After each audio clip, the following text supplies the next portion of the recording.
In the last episode of Propaganda Universe, we discussed propaganda as being the critical paradigm of the study of manipulative communication.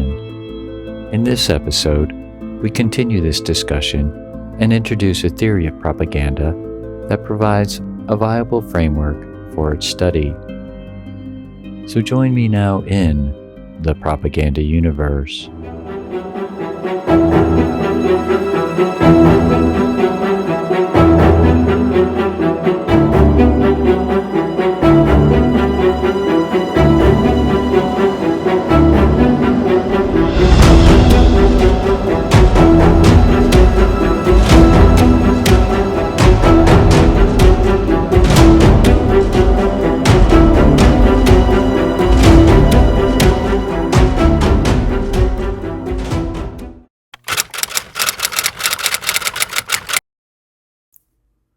In the previous episode of Propaganda Universe, we discussed what a theory is and its importance towards the creation of knowledge about a specific phenomenon. In the case of propaganda, there exists no formal expression of a theory, and it is my assertion that this fact, in addition to its definitional issues, are two of the major reasons why research on propaganda is so fragmented. In general, theories provide an explanation of what factors bring about certain results and are used in most fields of study. Researchers use theories as a guide for research design, data collection, and analysis. Before we begin to construct a theory for propaganda, it is first necessary to talk about what a theory is composed of and how it is constructed. To start with, theories are comprised of concepts that form the foundation on which theories are built. A concept, in a theoretical construct, is something that is an actual condition, factor, or other important variable that is an essential aspect of a phenomenon. Common examples of concepts are demographics, income, race, or gender.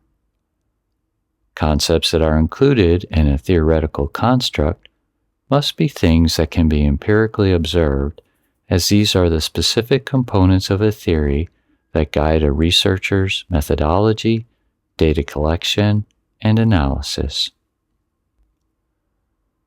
Another important element of a theory is how the different concepts relate to each other.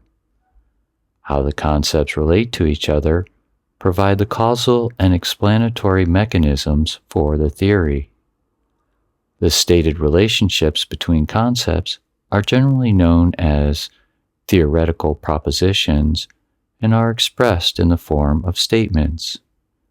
In some theoretical constructs, the concepts are identified as being independent or dependent variables, and the theoretical proposition explains how the independent variable influences the dependent variable. It is important to note that the relationships described in a theoretical proposition are assumptions and always subject to empirical evaluation.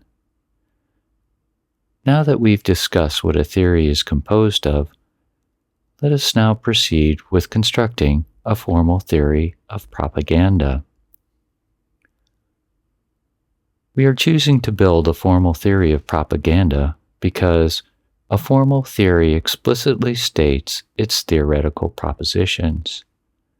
By explicitly stating a theory's theoretical propositions, we remove the ambiguity surrounding a phenomenon and provide clarity for researchers. Let's first begin with defining the concepts. In the episode on defining propaganda, we identified the necessary and sufficient concepts that comprise its definition. These were intentionality, power, communication, action, and the user. In addition to these concepts, there are other concepts that are contained within the notion of propaganda. From the literature on propaganda, 5 additional concepts are identified. Please note, for your reference, I have included a bibliography of the propaganda literature used in identifying the concepts in the video description. The additional concepts to be used in the theoretical propositions are knowledge of the audience, mass audience, information control, human sciences, and technology. Let us review each one. Knowledge of the audience.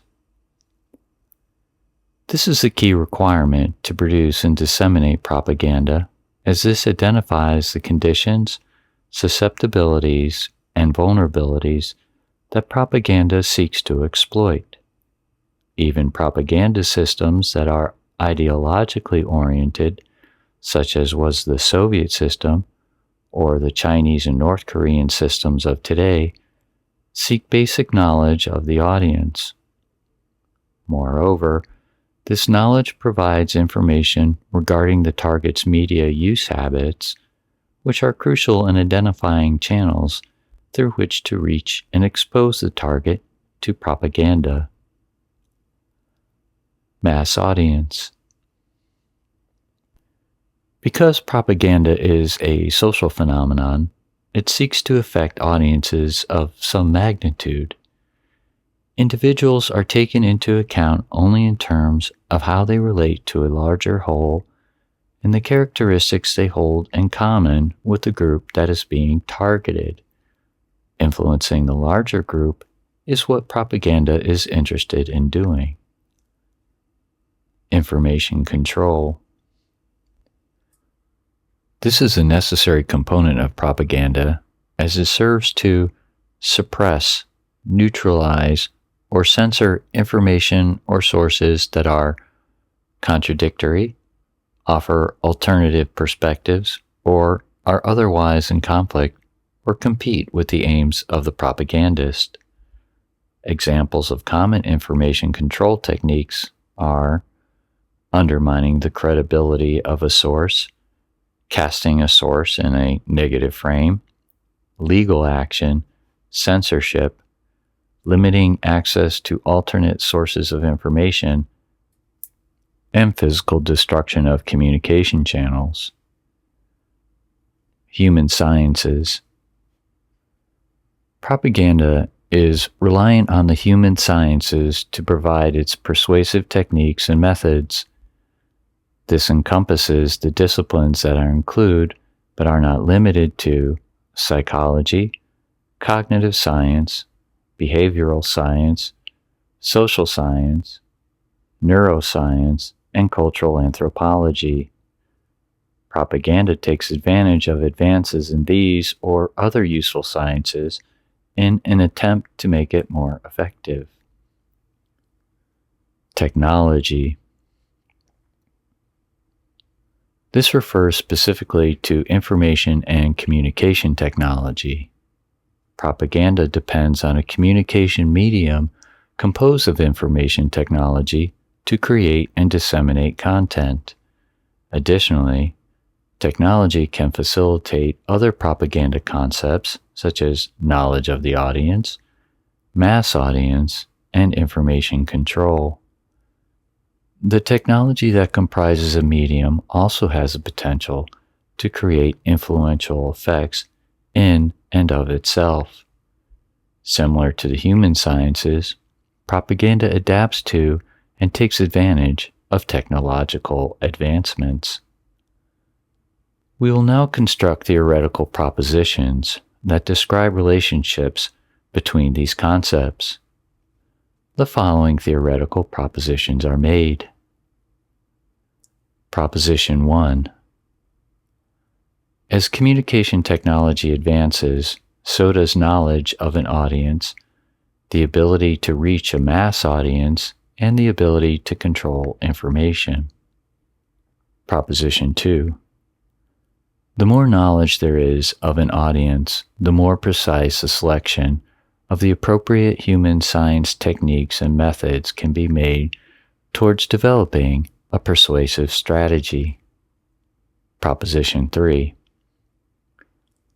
Advances in communication technology and the human sciences prompt institutional adaptations in the organizations that produce propaganda. Proposition 4. The more proficient an institution is in optimizing the integration of the other concepts, the more effective propaganda is. Proposition 5. The more control of information exists over a mass audience, the more the mass audience is susceptible to propaganda. Taken together, here is a listing of the 5 propositions.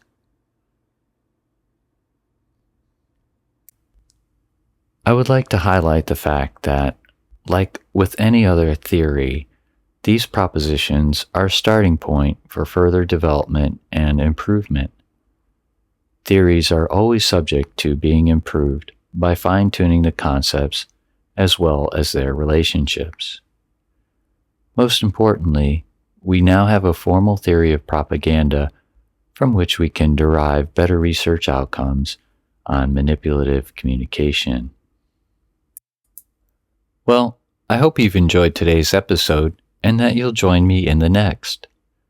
If you'd like to download and listen to a podcast version of this channel's videos, they are available through most of the podcast directories such as on Apple, Spotify, Amazon Music, iHeartRadio, Podchaser, and Podcast Index.